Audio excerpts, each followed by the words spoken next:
There's a lot of different Figma plugins out there. In today's video, we're gonna have a quick short look through the top 5 plugins that I use to help improve my design process. So the first of these that we're going to look at is called Law. So if you just search for the plugin Law, what this allows you to do is a lorem ipsum generator. It's very quick and easy to use. So what we're gonna do is, for example, let's say this section here, which talks about sort of generally about the company, we maybe want a bit more content than that. So if you click onto a section, it said how much text, you can put either a sentence, word, or paragraph. So let's say, oh, I wanted to have at least 4 sentences, and you can randomize the first letter as well. If you click that, hit add, that really helps to sort of build out the design, and then you can just realign it from there.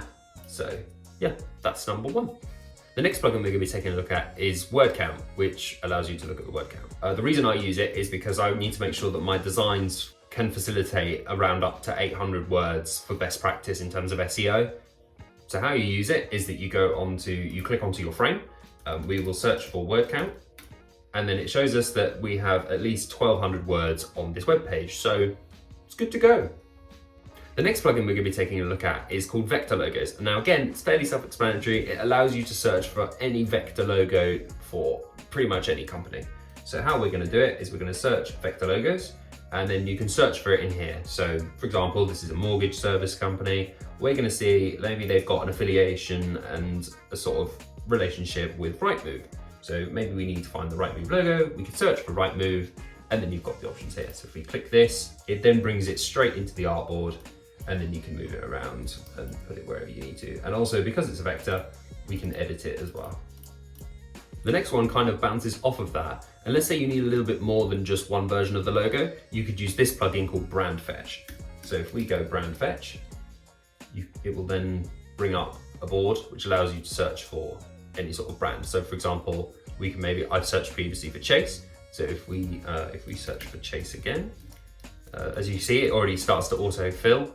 So maybe we go to Chase, and it starts to bring through all of the elements that you would need. So you have logos, you have sort of 2 versions of the logo, you have a symbol, it shows you the colors, and it shows you any images. So for example, if there's a banner related to that, it's really good for that type of thing if you need a bit more rather than just trying to find one version of the logo. You can also explore other brands. So say if we click on Google, gives you colors, fonts, again, shows you all of these different things. The last plugin we're going to look at is Unsplash. So if you're aware, Unsplash is a stock image website. So this is a plugin which allows you to basically input images straight from there. As an example, let's say that this image here, we don't necessarily want that anymore. What we can do is we can search for Unsplash, and then we can maybe say, I don't know, let's look at mortgages. And then you're allowed to basically scroll through. Maybe we want more of an actual photograph of a house. If we click that, it then imports it straight away. So yeah, just a quick video from me today. If you found any of these plugins useful, you might find my next video helpful, where I use ChatGPT to help build out my content in a web design.